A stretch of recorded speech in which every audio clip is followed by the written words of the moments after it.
Improve your React skills by creating an AI-powered code explainer app from the ground up. In this course, you'll learn how to design the app, configure an Express.js backend, and set up a REST endpoint that communicates with an LLM.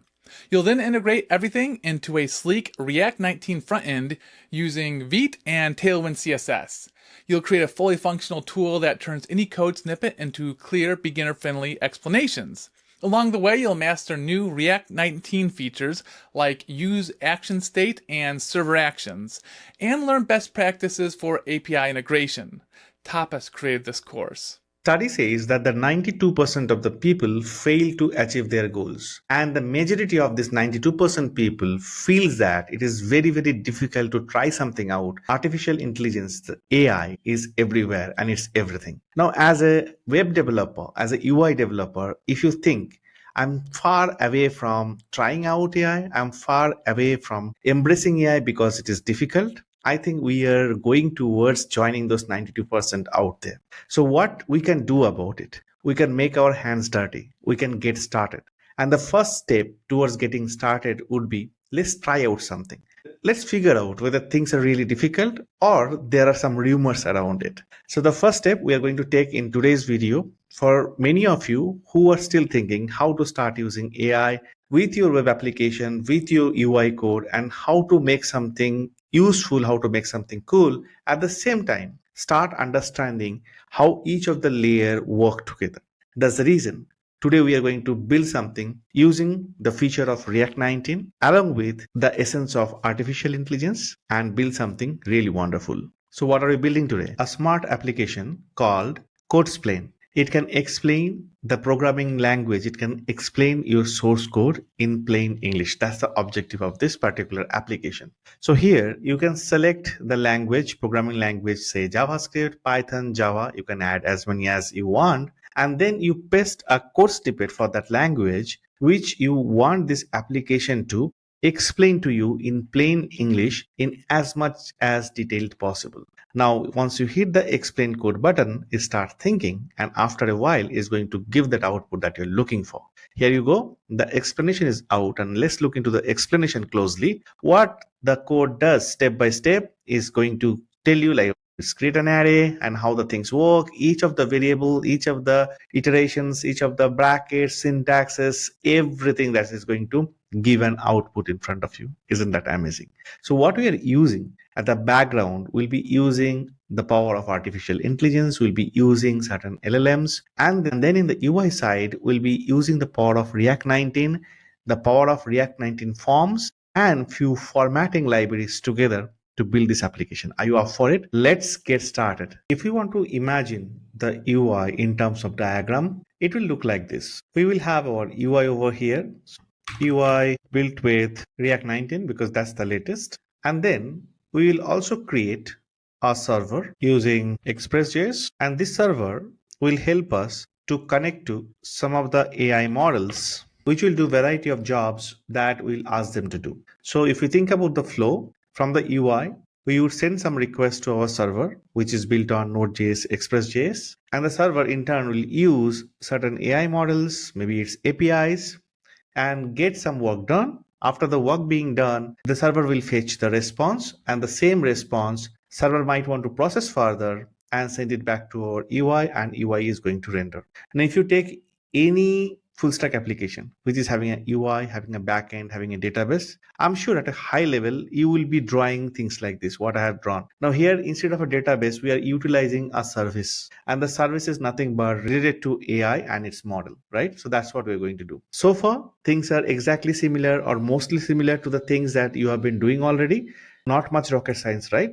Now let's start building these layers one by one. Let us get started with the AI layer, the AI model that we are going to talk about and what we're going to use and how are we going to configure that. Fortunately, there are a variety of AI services out there that we can leverage and we can use. For example, OpenAI. OpenAI has got a developer platform where you can register and then you can start using their APIs. This code snippet shows how easily we can start using OpenAI APIs just by creating this client and then specifying which model you would like to use and what is our input prompt, and based on that, how am I going to expect the output. This is a very, very easy code snippet that if you're a JavaScript developer or you are a Python developer, you can just switch between these languages and you can make sense of it, right? So OpenAI is definitely one option for you that you can get started immediately. There is one more project that I would like to highlight is called Nebius. So this is the provider for cloud infrastructure and the services to AI and the machine learning developers worldwide. I found this is quite easy to use and there are a variety of models exist that you can start experimenting with. For example, if I go to their AI Studio, by logging into AI Studio, you can find the options called models, and here you have a bunch of models based on what you want to achieve. If you want to do text to text conversion, you have a bunch of models. For text to image, there are a bunch of models. There are a variety of models that based on your use case you can pick up. If you have credits available for OpenAI, you can use it. If you have for Gemini, if you have for anything else, you can use it. Some of these platforms give you some initial credit to try out things so that you don't have to really pay it at the start of it.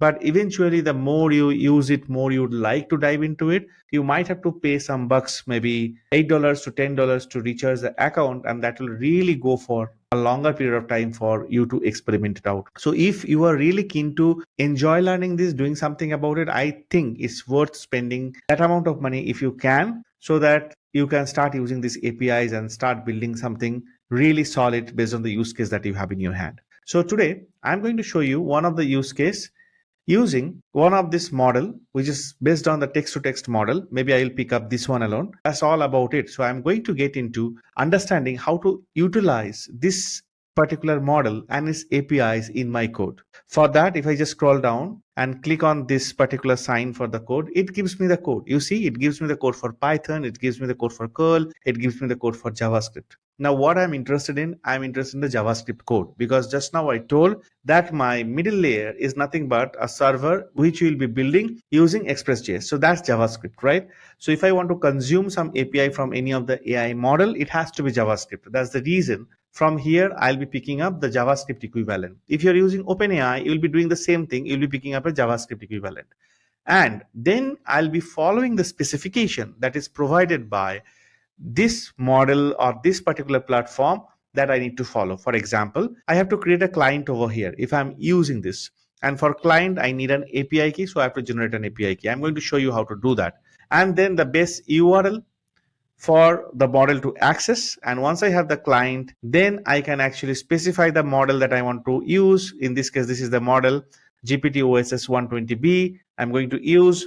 And then my prompt, the role, etc. I'm going to talk about each of these things as and when I'm progressing coding using this. If I'm using OpenAI, I'll be again specifying the model, whether it's a GPT-5, this is a recent one, you guys know, and then the input prompt. And then again, I have to have the API key for this as well. I have to generate the API key for this too. If you're using OpenAI or want to use OpenAI, click on this settings icon and then here click on the API keys. Over here, you can create a new API key. I've already created an API key some time back, but if you want, you can create it. Similarly, for this guy also, if you want to create an API key, you go to your profile, there will be API keys, click on this, and then get API key, just create a new API key. And then note that API key down somewhere because that's all we need to get started. So I hope with this explanation, we are good. We are set now to start using the model. And I told that for our use case, it is text to text. It means that you'll be providing a bunch of text in form of your source code. And then what you're expecting back, a bunch of text, which is nothing but the explanation in English for that particular source code, right? So it's a text to text.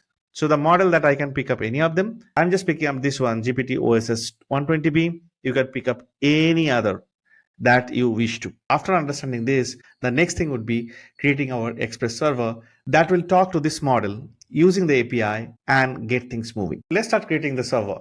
For that, on VS Code, I'm going to create a new folder called server, and then I'm going to open the terminal. Now inside the server folder, I have to initiate a new node project. For that, I will do npm init. Yes, give the package name as server. Let's accept all the default values for now. All these inputs are fine. Let's create one. So I have a package.json file created because I have given npm init and it has created this. Now to get this server up and running, I need to install a few libraries. So I want you to follow this step to install a few libraries. You can use npm command, you can use yarn, you can use pnpm, whatever you're comfortable with.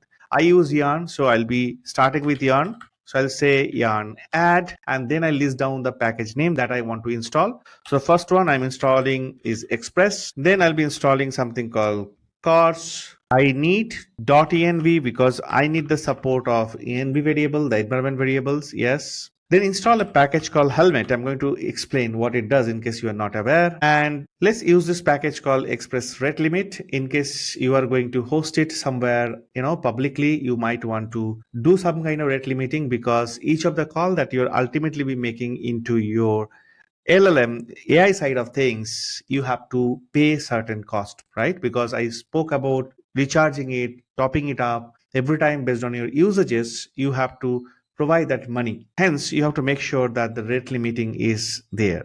So with this, let's install them. So things are getting installed, and I found a node underscore modules also created. The package.json got all these libraries as dependencies also over here.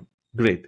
Now the next thing that we're going to do inside the server folder, let's create a new file called server.js. Okay, this is our server file, and we are going to run the server file using a script that we're going to put inside the package.json file. Here inside the script section, put dev, and over here write node server.js, so that next time once you run npm run dev or yarn dev or the command with pnpm, it's run server.js file in the node environment, and inside the server.js file, now we are going to code things one by one. All right. So first thing that I am interested to import is .env config, because I'm going to use environment variable, things like API keys and all. I don't want to keep inside the code and want to just commit. I will be rather keeping them under a .env file, and would love to load all the environment variables from the .env file. That's the reason I need this import. And then of course I need to import Express.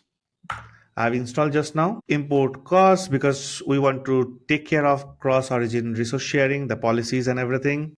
I'm going to show you how to set them up. Then let's import rate limit from express-rate-limit that we have installed. And finally, let's import helmet. Why helmet is required? Helmet is actually a cool library that secure Express apps by setting HTTP response header. So it sets up a bunch of policies like content security policy, like origin resource policy, which is nothing but the CORS policy, a bunch of policies to make sure that your app is secured, right? So if you are developing an Express.js application, helmet is something would be your friend. So whenever you are instantiating your application or the server, make sure that you are using helmet also with that. So we are going to do all these things in our code right away. Let's go back. So after all the import, the first thing that I am going to do is to instantiate my app const app equals to Express. Now we're going to write the security middleware. Here we have the app, which is nothing but an Express app, and we'll call the method called use, and inside this I'm going to instantiate helmet and pass. Okay, so that's the way all these policies that we just now spoke about are already integrated with my Express application. Next thing, what I'm going to use, I have incorporated the CORS, right? So what we can do, we can use the CORS with certain settings. What kind of settings we're talking about? First thing, we can tell like, okay, from which origin we allow request to this particular server. We don't want this server to be hit by all the origin, all the IP address from the globe.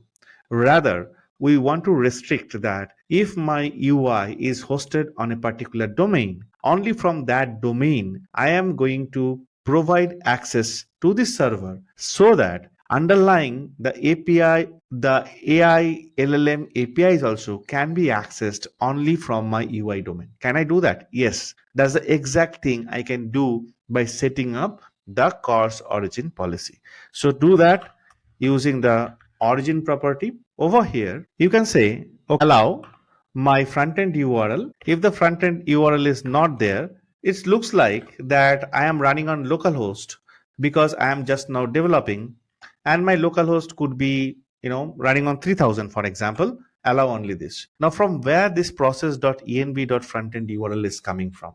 That's what is supposed to come from a file called .env. If you are new to environment variables and managing environment variables, you create a kind of hidden file because it starts with dot, say .env, and inside that you define a key value pair. And why we call it as hidden file? Because you want to make sure that this particular file is never gets checked in into your source repository.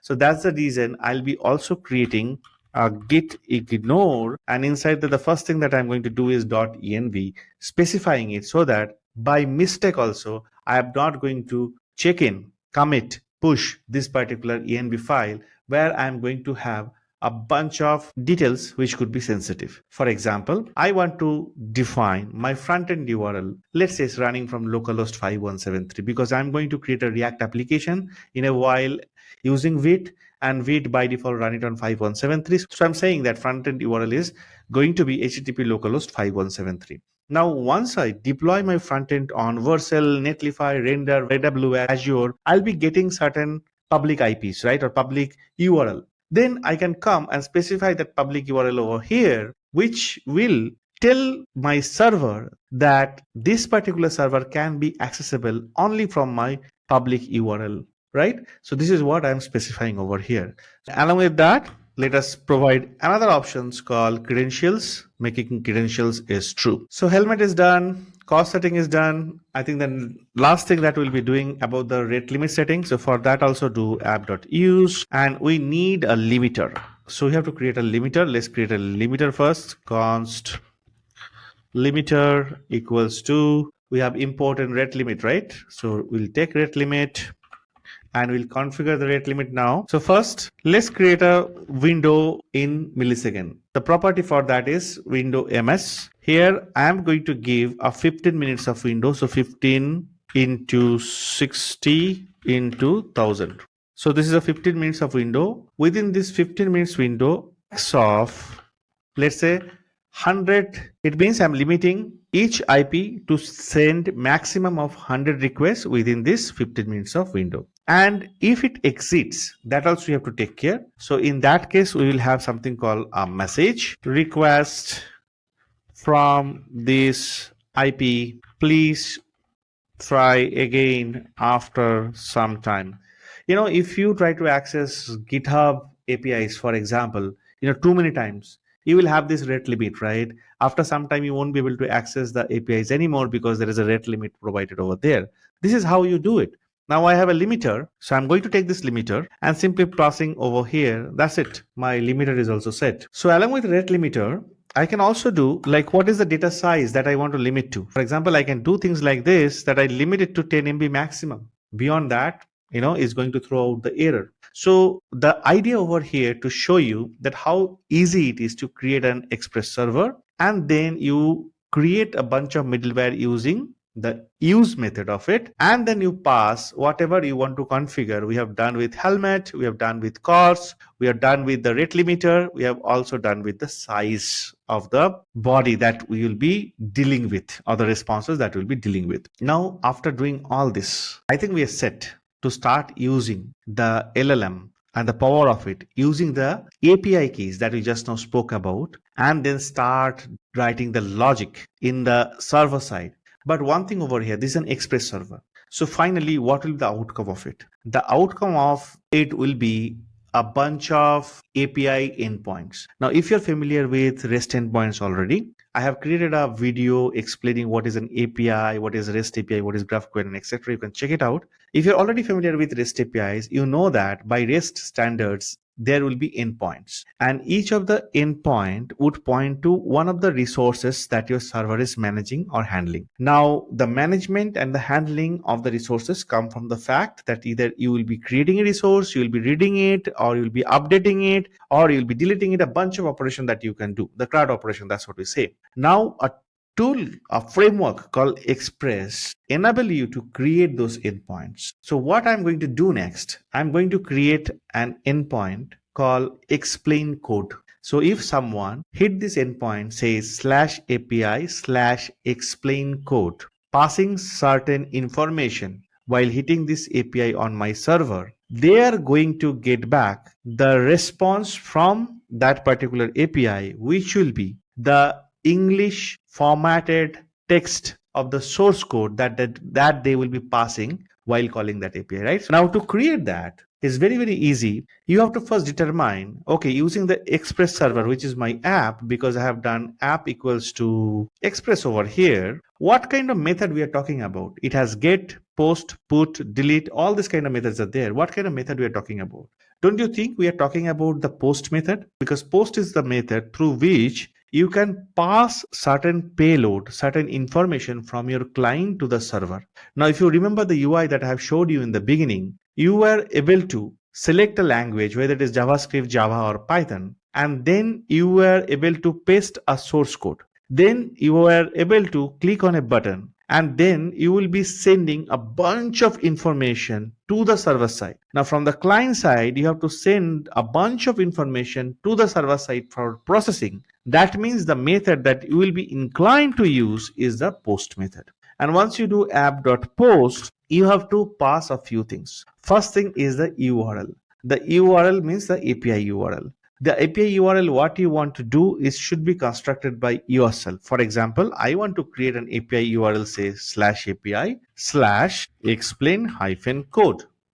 So whenever someone do /API /explain-code from the client side, be it Postman or React application, Angular application, whatever it is, with a post call, this will be called. But this is not enough. You also need to handle the request and the response while making this call, isn't it?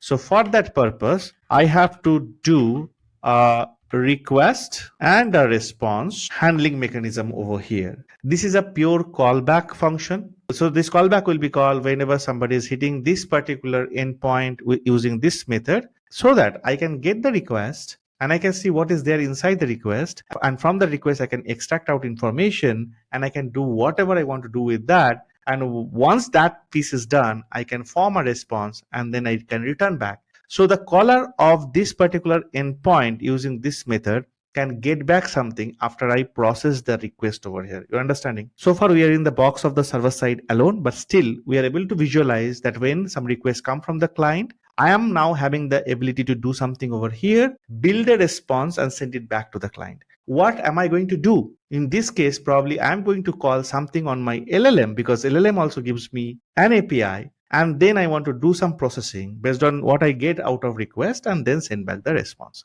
Let's keep writing the code. So if we come to our LLM list and then look forward to get an LLM, for example, GPT-OS 120B, and then look into the code for this, which we have seen a while back, and go to JavaScript, we see that there is a use of a package called OpenAI. Also, we need the API key. Once you log into the AI Studio, you can click on this get API key. And once the API key has been generated, you can copy this secret key, come to your code editor, open up the .env file, and then add the API key over here. We already had the front-end URL. Now I have added the API key information as well. That's all we need for connecting our Express server code to the API to interact with that LLM. That's it. Now, next thing is to continue on the server.js. Now, once this post call has been made, there are two information that will be passing from client. One is the language, whether it's a JavaScript code, Java code, Python code, whatever it is, and the source code itself. So on the request.body, we can expect code and language to come from the client side. So we have destructured those code and the language information. It means it's going to create two variables called code and language and assign the respective values that are coming from the client side to these variables for us to work on. You can always handle error conditions. I would definitely suggest you do it. So for that purpose, let's put a try catch around. So here I have put a try catch, and here I'm handling the error. In case there is an error, putting it into the console.error. And also, if you notice it over here, I was talking about the response. I'm setting the status code for the response. In this case is 500, it means server error, and giving a message saying that, hey, this is a server error and the details of the server error is inside this error.message. So on the client side, I can extract error.message, I can extract the details and everything and work on it to show it to the user, like there is a server error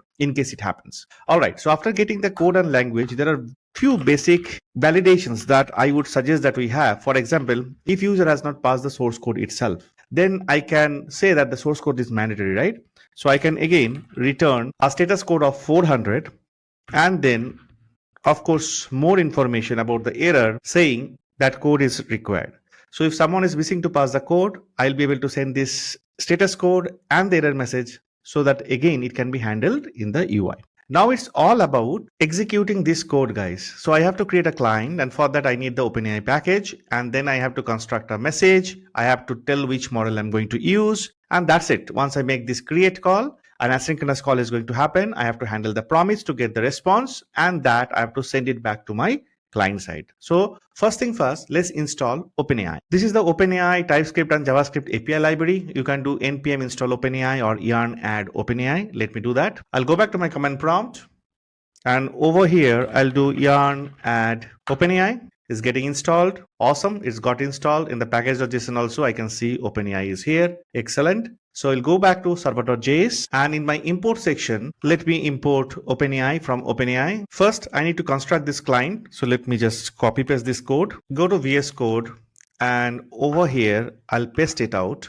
The base URL remains same. In case you use this API key in multiple places in your service or in your server, it is also advisable that you create a variable called API key, and then this API key you can use in multiple places so that everywhere you don't have to really do process.env. Your API key name. So this is a practice that I follow, thought of showing you. So I have the client created now. So next is I have to create this messages, this particular thing through which I'll be providing the prompt and few other configurations, and also I have to specify which model I'm using. For this video, I'm using this particular model, so I'm going to go with this. So coming to our post call where we say /API/explain code, after all this validation been done, let's construct the messages array. In the messages, we have to specify two things. One is the role and another is the content, the prompt. So the role we will specify as user, and then the next thing is the content that we have to specify in a string. So it is like the prompt. I'm sure like all of you are aware what prompt is by now. Prompt is a way to tell the AI model to take certain actions or take certain queries and in turn get you the response that you are looking for, right? At a very high level, that's what the prompt is. Now, if I have to create a prompt, what kind of prompt that I'll be creating over here? Here, I am telling my model, hey, I have this language, C, JavaScript, Python, whatever it is, and I have this code, source code for this particular language. Please explain this, okay? So I will rather start it like, please explain this, and then I can put certain conditions over here. If I have the language, do I have the language? Yes, I have the language. If language is passed, great. So I'll say language.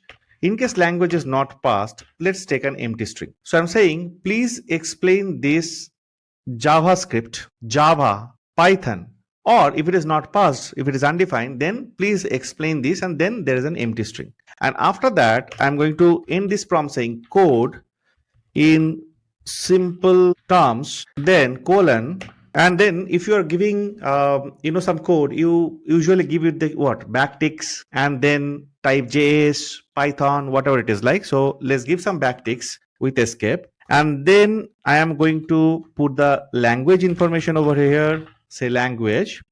If language is not there, again, fallback is the empty string, and then I can do again new line /n. Then I will do the code, then again /n, end with 3 backticks.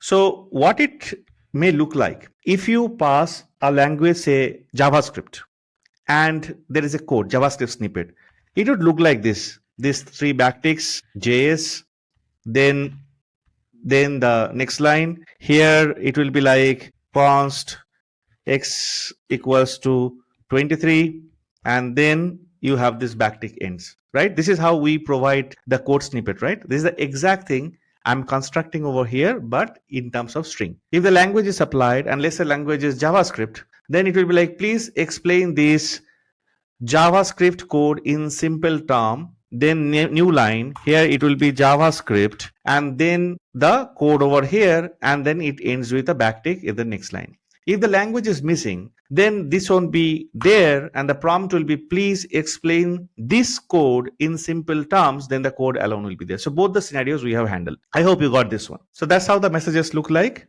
We are passing one prompt in the array, and We can now utilize these messages, pass to an API, which is called create, and we have to do client we have already created, client.chat.completions.create, and here we are passing an object. In this object, we'll pass the model and the messages as it is. I will also show you by passing few more parameters to it or few more options to it. I'm going to explain this as well.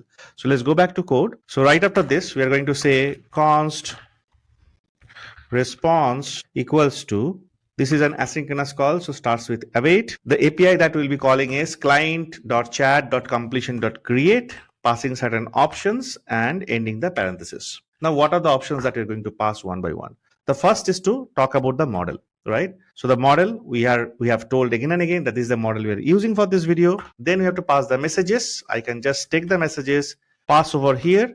And there are few other things also you can configure. For example, you can define a temperature and a max tokens. But what are these? It is very important that we understand some of these terminologies. I think that is where we find AI or stepping into AI a bit difficult, because some of the terminologies are little bit, odd. So once you understand those terminologies, it becomes very, very easy. So let me explain this to you. First is the model.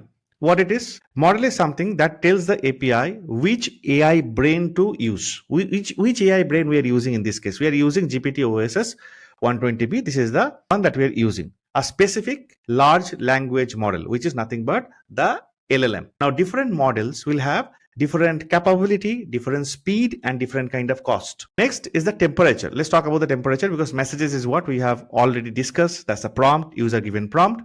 Now the temperature, what it is, it control how creative versus focus the response should be. If you give a value, say 0, it will be more deterministic answer. For example, always the same answer if the input is the same. If the value is 1, then it will be more creative and the varied, more randomness in the output that what you will realize.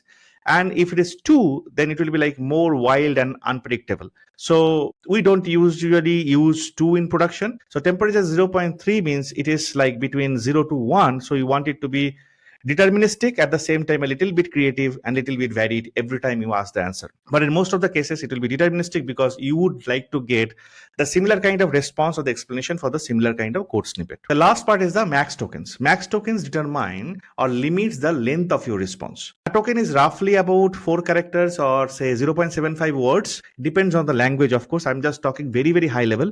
So 800 tokens, if we do the math, it will be like 600 words of maximum response at a very high level. So why we require max tokens? Because we can prevent the AI from giving super long answer, wasting the computation power, wasting the cost and everything. Hence, if you're giving a code snippet to explain, you would require at least 500, 600 words of explanation so that you can understand like what exactly happening. That's the reason the max token is given as 800. So I hope all these things are clear. Now let's continue the code and finish this up. Now, as we have the response, from response, we can get the actual explanation or the output that we're looking for. How do we get it? So once we get the response, inside response, there will be an array called choices. So we will take the choices array. In the choices array, the first object is what we will be looking for. And inside that, there will be a object called message. Inside message, there will be a property called content. And this is what we are looking for. Inside this, we have the explanation. So you can write const explanation a variable, and this is what is going to give us the explanation. Again, over here also, just like before, you can have a validation. If you haven't got the explanation, then you are giving a 500 saying that you failed to explain the code, right? So that UI can handle this. So after this, the last remaining thing will be to create a response with the explanation that we got, and we can also return the language that we got, because once someone getting this response, they will be double sure that for a specific language they got a particular explanation. And if we don't get anything, we are sending basically unknown. So that's all about this endpoint we wanted to create to deal with the code as a resource or the code explanation as a resource, and we are creating the explanation and we are returning back in form of response. Now the last thing left is that we do the essential part to make sure that we can start this server. For that purpose, we need a port on a port that we want to start this server. So let's define a port, const port. You can hardcode this over here, or you can also take it from the env. That's also a good practice. Process.env.port. If this is not available, then I'm hardcoding to 3002. So I'll take this port information, and now I have added a port called 3001. If it is not defined, it will be 3002. If it is defined, it is going to take 3001. Okay. Then we have to do app. App is nothing but our express, and there is a method called listen. That's take the port that we have defined, and again a callback function. Inside that we can do whatever you want to do. For example, I can give a console.log of our API server is listening on HTTP localhost, whatever the port that we could get, right? So this is good. This looks great. I think it's time that we can start this server and see how this particular API works. Now, one thing that I want to do over here before I start writing a single line of UI code, I want to test this API from Postman. So I'm going to open Postman and then pass this code and language as my request body, and then I'm going to see whether it is really returning me this explanation or not, so that I can test out my code well before I finish writing the client side React code and done all the integration, and towards the end, before that I should test it out, right? So let's do that. In the package.json file, we already have a script called dev that will do node and then the server.js, where we have written everything about the server. So you can do either node server.js here, or can do just npm run dev or yarn dev.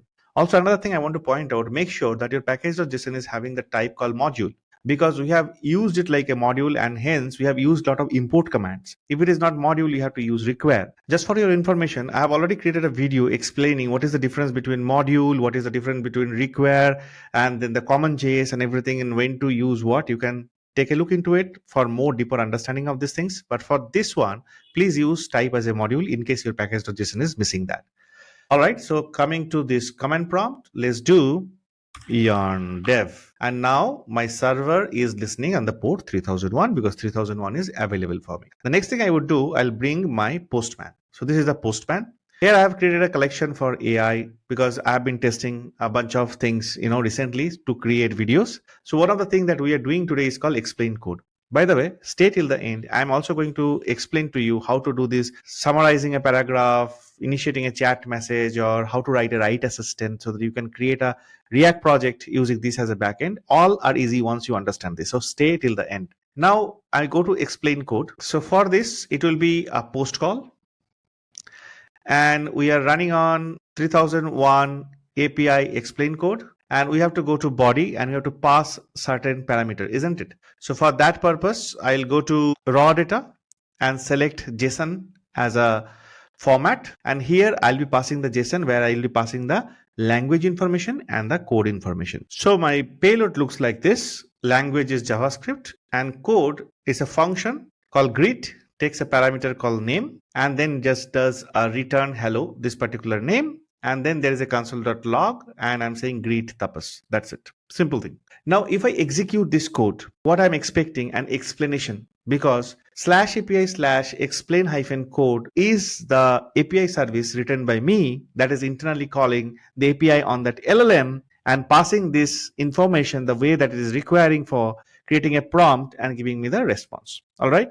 Now you have to pass this in a stringify format. When we are going to React, where user is going to give me the code, I have to handle that, to stringify it and pass it so that it can be passed as a string. Now let's do the send. It's going to take some time. I hope that it becomes successful. It does. So I get a 200, okay, and I'm getting an explanation. If you see, the explanation comes as what the code does step by step, then /n/n.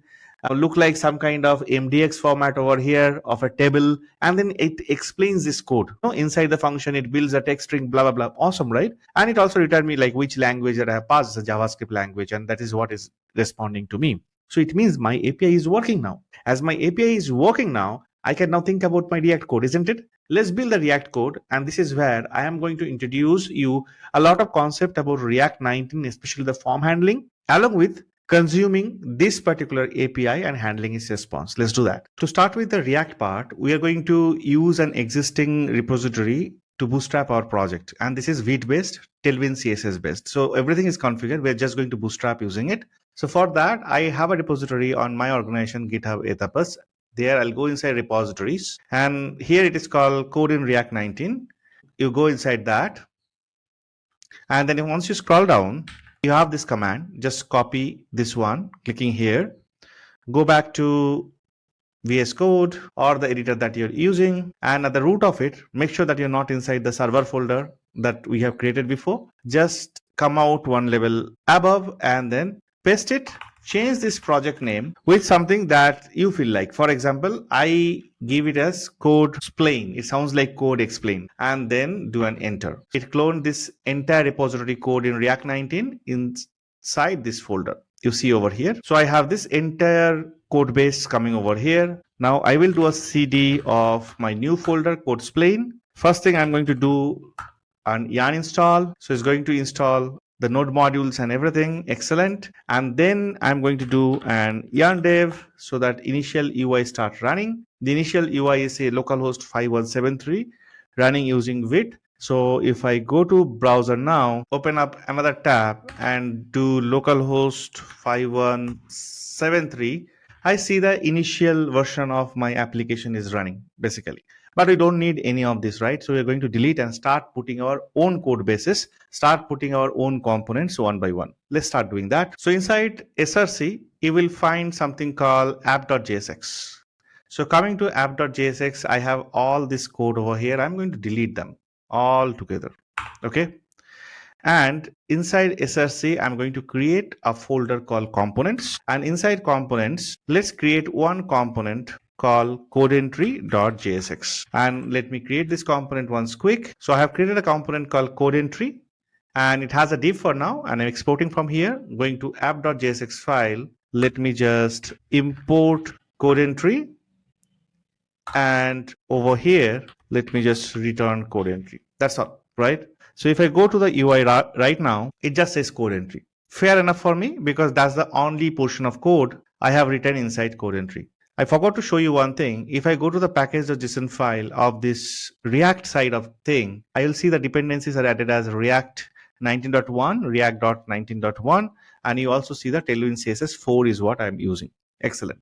So let's proceed. Now let's imagine how are you going to break this application into different components. So anytime, especially work with React, which is component based, it's always a good practice that you start from scratch by thinking how your component should be and what are the way that they want to interact with each other. Then you will identify the state and all these things pretty easily and pretty fast, right? So that's how I always teach, like whenever you're doing something with React, think from the component way early in the design phase itself. So we are thinking a UI something like this, right? Here we will have some heading, and then we will probably have an area over here which will have a text area for me to give that code snippet, and then there will be a button over here, and then let me just expand it a little bit more, that some area over here where I will see the explanation, right? This is how the UI is. So this is the area where you'll be giving the code. Oh, there will be one more thing. I'll push this button below. I will push this guy below. So there will be a language chooser, right? So there will be something through which you can choose the language. Then here you will be giving the code. This is the button you will hit. And then once the response comes back, it will show the explanation over here. This is how I am imagining my UI. Now to do that, this entire UI, this entire thing from here to here, what we're calling as code entry. So this is what is code entry. Now this heading one, we can have a component which we can name as say header. So I have header which is inside code entry. Now this entire thing, this guy can go inside something called a form, because there is a submit kind of thing is there after you select a language, after you provide what is the code and hit this button. So this can be a form. So we can call this as code explain form. And then this particular thing we can call as explanation. Now this guy, if we want, we can also keep it inside the form itself. Or if we want to keep it outside, we can do that as well, right? But overall, I think these are the components that I'll be looking for. I already have app.jsx. Inside that, I have created a code entry already. Inside code entry, I'm going to create a heading, and then I'm going to create a code explain form. Inside that, I'm going to use this element of form. And once the form gets submitted, I'm going to make that API call that I have written /API./explain code. And then once the response is back, I'm going to show the response over here. Now, one more thing that I want to add over here, I want to show you how server action works in React 19. along with this particular form. So I want to use the capabilities of React 19 form along with server action to make sure that I call my endpoint. So whenever this form gets submitted, by clicking on this button, I will invoke a server action. This server action in turn going to call my API, which is nothing but this slash API slash explain hyphen code. Understood? The entire picture is in front of you. At the design level itself, you are deciding what you're going to do. Now it's just a matter of time to put this thing in the code and execute it. So in the code entry app, we need a header and then the explanation form, right? So let's create a header component first. We'll go inside the components, create so this is a skeleton. What you can do, instead of returning a simple div, we will create a semantic header, and here we can give one h1, and you can give it like our application name, which is code explain, and let's add a few classes so it looks better. I've added a flex layout and then justify between item center, full width, some margin bottom. Why I have done a flex layout, tomorrow if you want to add a nav bar, you can easily add it after h1. So I'm leaving up to you. And on h1, let's add a few more classes to make it a bigger one, bold one, etc. So header is done. Now we'll go to code entry. We will import, and then I'm going to get rid of this text. In the div, I'll be using header. Let us also add a few classes to this div because it's the parent of everything, where we are giving a minimum height screen, you can see, which is like minimum height of 100 VH so that it covers the entire area. Then giving a flex because there will be more elements coming. Of course, a form will come over here, giving a flex call so that they stack one after another, making item center and some padding. That's it, very simple. So the header part is done. Now it's time that we go to the UI ones. Yes, I see this header coming over here. Code explain is here. Now next thing we're going to do is to create the form. Let's do that. To create the form, under components, let's create a folder called forms. In future, you might want to enhance this application to add more forms. So I'm just keeping that option for you. A new file called codeexplainform.jsx. Let's create the component structure. Basic component structure is ready. So what I can do now, I go to code entry, I import code explain form and then put it right after the header. And I want to quickly check whether my basic code stuff working. Yes, so there is a header and I can see this form coming. So if I go to the form now and start adding all its element, I'm sure that is going to start rendering over here, right? So let's go ahead and do that. In this application, at least on the UI side, the form is very important for you to understand, because once you understand like how I'm using the React 19's capability, to do this form, server actions, and etc., I think you will understand the entire picture very, very well. Moving to the form, let us first complete the entire JSX part of it. For that, I will take this div inside this parenthesis because I'm going to add way more thing into it going forward. I'll remove this guy. And inside this div, let's add a form. So we wrap that form inside a div so that we can provide a few styles to make things look better. The styles are like making the full width, 100% width, W full, then give a background of white color, give some padding, give a rounded border corner and some shadow, right? That's what we want to do. And inside that, we are putting the form. Now, of course, the form will have few form elements. What are the elements that we're looking for? First thing is like a select box to select the languages. So for that purpose, let's add a label. So I've added a label saying it's language. And for this label, let's add a select box. For select box, HTML element, we can provide a name called language. You can provide a bunch of class names, for example, giving a border, giving a rounded corner, make the background transparent because you're already dealing with a background color of white there. Of course, the select box need the options, right? So we need three options over here: JavaScript and Java and Python. You can add mini mode, you can add Go, you can add Rust, whatever you want. Just enhance this code because all the thing that I'm writing is on the GitHub and the link to that source code is in the description of this video. So go ahead and check it out. So let me add those three options. All right. So my first element, label and the select box, now should be inside the form, where the form is inside a container. Let's see how this thing's coming out so far. Excellent. So I have this JavaScript, Python, Java, and now I'm going to bring a text area below it and then the button to submit the form. Now for the text area again, let's get a label first. So the label is saying it's your code where user will be copy pasting the code. And for this, we will bring a text area. Let's give this text area a name called code. We will make it mandatory, means it's required. Let's provide a placeholder saying, hey, paste your code here. And we can also give a bunch of class name with a border, rounded border, some kind of padding, all this kind of setup. So as it is not going to have anything inside, I can just close the text area here itself. So my text area is also there along with the label. I'll go back to the UI ones. I should see the text area. Yeah, great. So I have a language. I have the text area where I can actually start writing the code or start copy pasting the code. Now I need a button to submit this form so that I can call my server action along with the value that user is selecting from here and copy pasting here. So let's go back to code again and let us bring a button right after this text area. This is the button. We will say it is for explaining code. So explain code and a few options of it. The type will be a submit button. Fair enough. And of course, we'll add a few classes so that it looks like a button with a background color, white text color, rounded border, font semi-bold. When I mouse over, I'm making the color a little more darker so that user understand, hey, okay, something happening, something action is happening. So my button is also ready. Now with that, I'll go to the UI once more. Excellent. So you see this color change? Yeah.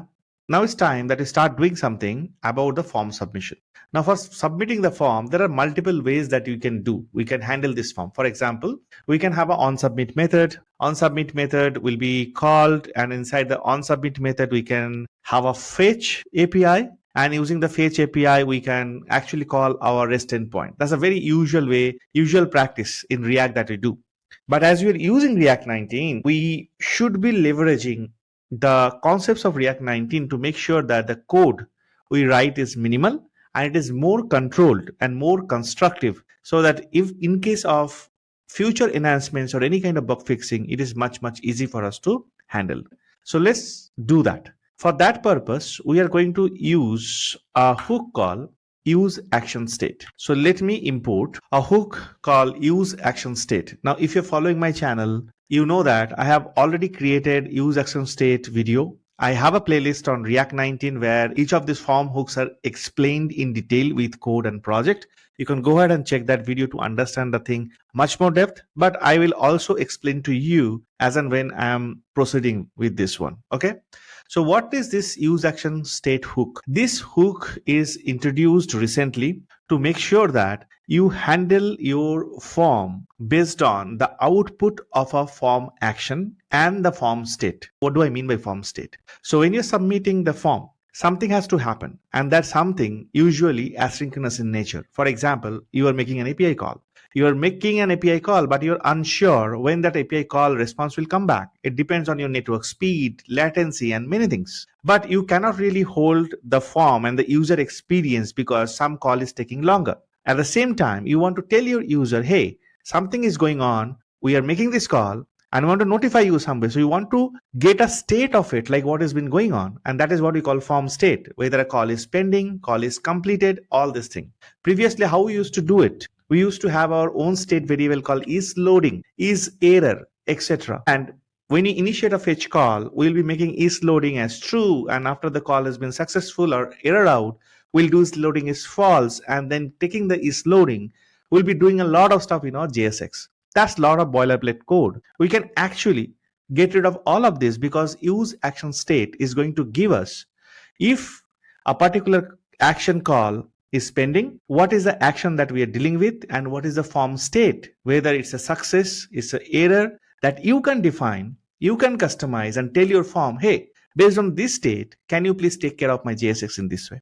So that's the whole purpose. Now let us see the usage of it. For useActionState hook to work, you need a server action. So we'll pause this here, go and create a server action first. For that purpose, under src, create a new folder called actions. Inside actions, create a new file called index.js. We call it as server action. It means that it executes on the server. It doesn't execute on your browser. And to tell React that this is a server action, you have to use a directive called useServer. So first write useServer at the top of the file. After that, let's create a server action. The server action at the end of the day is nothing but a plain old JavaScript function, but an asynchronous one. If you're new to what is JavaScript function, what is asynchronous call, asynchronous functions, etc., I have 40 days of JavaScript already built for you so that you can go deeper, learn from it. Please check it out. All right. So let's create one export async function and let's give a name of the function called explain. And this is my action or the server function. This gets two things. One is something called a previous state and then the form data. We'll be using form data more because whatever is submitted by filling up in that form, all will be available inside this form data. For example, we have code and language, isn't it? So you can get the code value like form data dot get and then passing the code. In case you wonder what it is, you go to the form and this text area has a name called code, right? So this is what the value of it is, what we are interested in accessing. That's what we'll get it inside the form data object. So form data dot get passing this value of this name attribute will give me the value that you have entered or user have entered inside the text area. So we got the code over here. Similarly, for language, we have language, isn't it? So I can do const language equals to form data dot get language. Now I have both code and language. Now it's time I can actually start making the API call. What is our API call? API call is localhost 3001. That's where my API server is running. /API/explain code. And I have to make a post call. As simple as that. So let's do that, isn't it? Now, one thing, again, I follow as a practice is like all this API URL, all the API base URL and everything is better to keep it in the env file or somewhere else than in your code so that tomorrow, if it changes, because right now it's running on localhost 3001, once you put it on some, hosting services, the URL will change, right? You can change in one place and changing in every place in your code, right? So that's the whole purpose. In your React project, you should find a .env. And if you don't, let's create one new file, .env. And inside this, let's create an environment variable, which is having a value of your server URL. So this is a server URL like localhost 3001, where the server is running /API is always there in front of all the APIs. Right now we have only one API. And one thing to note over here, as we're using Vite, so the environment variable to get resolved in your component, it has to start with this particular prefix called Vite underscore. So Vite underscore API underscore base URL is what we have written. Now we'll go to index.js file and coming here, let's start with a try and catch. All these errors are related to ESLint. I know we'll be solving them one by one. So the first thing, we'll be making that particular API call. So it has to be an async call. So we'll be using the await keyword and the fetch method. Here I have to first pass the URL, right? My endpoint URL that I'll construct using the template literals. How it will be constructed? It will be my API base URL. And then I have to pass a few options to tell what kind of call it is. Of course, it is going to be a post call. So I have to tell the method is post. Then we will pass a header saying content type is application/JSON. And this is where we will be passing the body or the payload. You remember we did it already when we tested this using Postman. So we have to stringify it. I told you that time. And we'll be passing this code, language. That's all basically. But we have to catch this in a variable, which we can call as response, res. Next, we can check if res.ok is not present, that means by some chance this call didn't go through, then we can construct some kind of error messages. We can say success is false because this is not a success case. And let's construct an error saying fail to fetch the results. Okay. Now, in case the result is okay, we'll go ahead and fetch the result. So we'll say const data equals to await. We have the response and on that there is a method called JSON. So we'll get the data over here. And then we can return the data in the same way, but this time we can say success is true, and we also want to return the entire data. Excellent. In the catch itself, we can actually handle in the similar format. Here also we can say that success is false and error is an error occurred. We already have the error object. From there I can take the messages. Excellent. So my index.js and my only one server action or the function that I needed is now ready. Now I have to go to my form and I have to import this function. Import explain from the actions, and it's time that I start using this useActionState hook.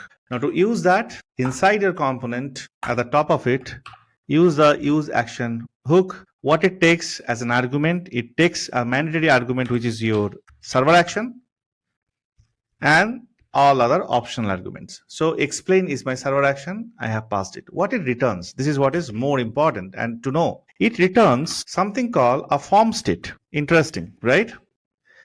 And then it can return the action itself. And then it return a Boolean variable called is pending. So is pending signifies if the form submission is done or it is in progress. So your is loading, that kind of variable need is completely gone. Form action is a reference to this explain action itself, so that if you want to do anything further using this action, you can do that. Form state is the return value that you have mentioned from this action. For example, whenever you are returning something where the error happened, your form state is this object. So if you do form state dot success, if it is false, you know it's an error. If it is a success case, if you do success is form state dot success, if it is true, then you know I have to extract the data. So inside the form state, you have this entire information. Beautiful, isn't it? Now, as I have this form action, instead of using this particular action that I have created, the only way that you stitch your useActionState hook to your form is by specifying an action attribute and pass this form action as a value. So see, you are not passing this explain action directly over here. You are passing this to a useActionState, and the useActionState, whatever it is giving as a form action, that is what you are adding as the value of your action of the form. That's how this form is now connected to the useActionState. First thing we are already using. Now we'll start using form state and is pending. Let's use is pending first. For that, we'll go to the button. That's the right use case. Along with type submit, we can have something called disabled. We can keep the button disabled so that someone don't click on it again and again when the call is in progress. So if it is pending, we can make it as disabled. And then instead of saying explain code, I can make it conditional. I can say when is pending, that time say explaining. And once it is not pending, it means the call is already over. Only on that time, let's call it as explain code. So now based on is pending value of this particular action execution, I am now changing this button text. So it will be very clearly saying that, hey, explaining versus, explain code. All right. So this is done with now is pending. Now I can do few more things with the form state, because if the form is getting submitted or if the form is in progress, based on is success or error condition, I am getting an object back. In that object, either I have the error message or I have the data.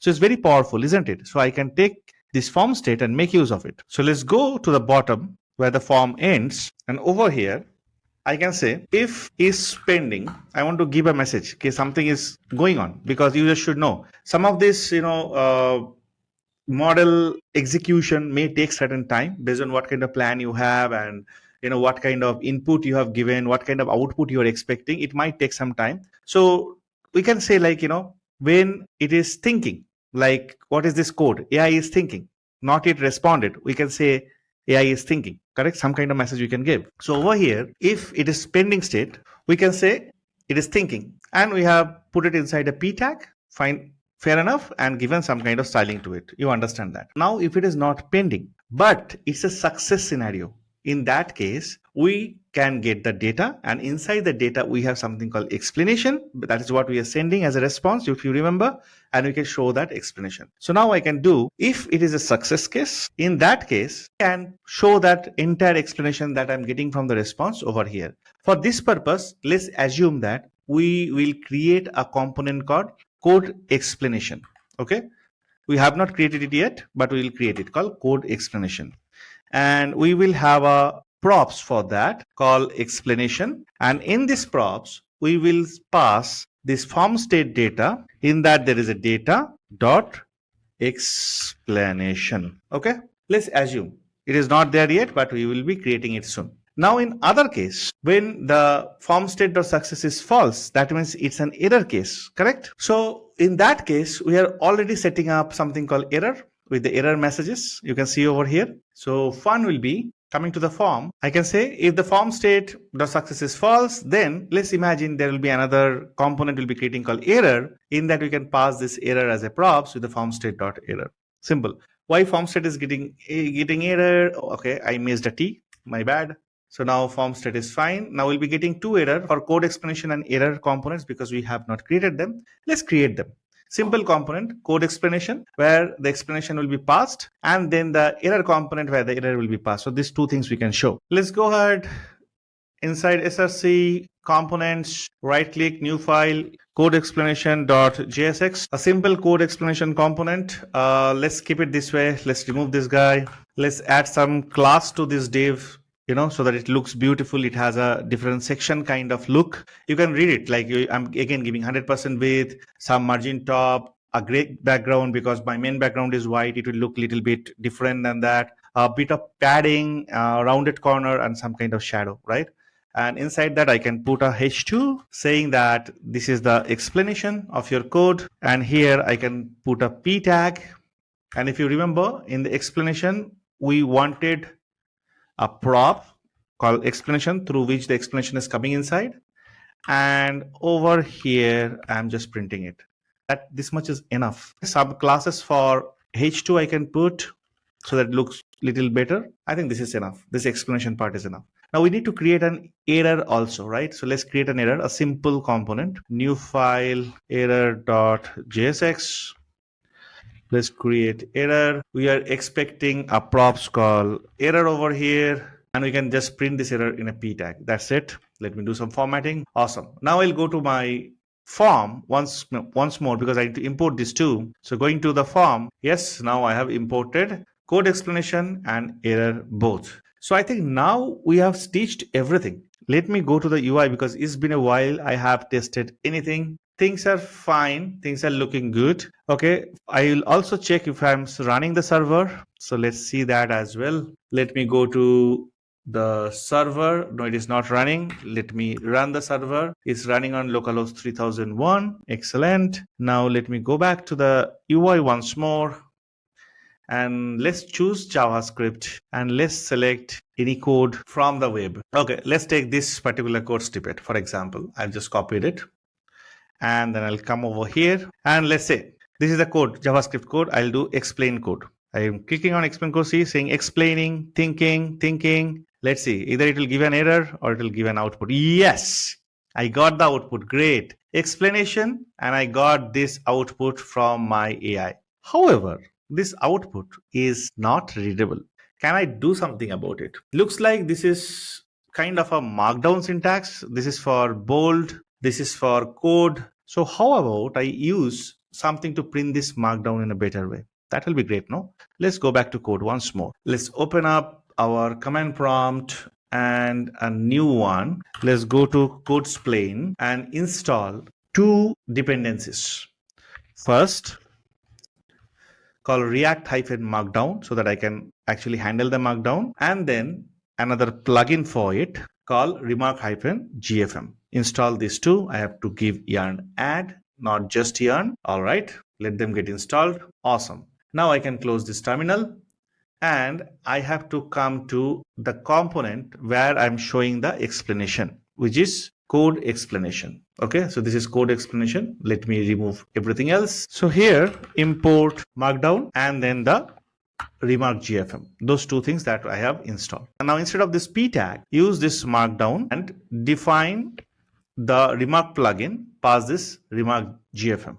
That's it. This is the only code change that you have done. Now let's get back to the UI. All right, JavaScript again. Let's pick up some code, maybe this one itself. Let's come back and then explain the code. Is thinking. It will take some time. We all know. Now it will come back with result very soon. Yes, Is it looking far better? Yes, it is. You see this? You can now read it much, much better. Awesome, isn't it? So it's explain the code in a way. Explain the code in plain English. Create a list of numbers, let a equals to this, a equals to this, add all these things. You can read it out. It is basically doing everything for you. Excellent. Now, one small thing that I want to do, going to the code, we are almost done. Coming to index.html file, I'm just going to change this to Codeexplain. Yeah, I can see this title over here. So it's looking good. Now I want to do a couple of things over here. Maybe 3 things. First thing, all my videos ends with task. I want to give you some task. The task over here is you have to fix one bug. First is, let me put this code, copy this code, paste it over here. And if I do explain code, you see this code over here. Now the explanation will come. The code gone. It is tough for me because now the code is gone. I don't know which code it is explaining. So it's better the code stays back even after I hit the explain code. So that's a bug in the code. I have left it for you to fix it. The reason is you will get the familiarity with the code. That's the only thing. Okay. I don't want to test you, but just that you will get familiarity with the code. That's the reason. Second is, add an icon over here to do copy to clipboard. There is a way to copy to clipboard in JavaScript so that you can copy it within a click on a button and you can paste it anywhere else, maybe in your blog or anywhere else. So can you implement this copy to clipboard? If you have done this, please come to my Discord and talk about it. Post it, I would like to know if you're done. To join my Discord, the Discord link is in the description of this video. Please go ahead, check it out and join. And the third thing is, sooner we are getting started with another initiative after 40 days of JavaScript is called 15 days of React design patterns. So we'll be learning React design patterns together. Thanks for all the love that you guys have gave for 40 days of JavaScript. I'm sure that 15 days of React design pattern will receive much, much more love than that. So please subscribe to my channel TapaScript so that you don't miss it out. All right. Now, I told some time back that I'm going to give you some hints about summarize a paragraph, writing assistant, this chat message, and etc. As we have built together explained code, all these things, all the remaining of the thing, for example, summarize a paragraph or doing a writing assistant is just about changing the prompt, isn't it? So you can have a text area, for example, where you can put any of the bunch of paragraphs. And if you can pass that text with a post call to your server, taking in the server that particular text, if you can create a prompt, hey, you are my writing assistant. Now please fix all the grammatical mistakes, make this writing much more better, and give me a much beautiful output and give me a formatted output as a response. If you create a form, if you create a prompt out of it, you will get a response, right?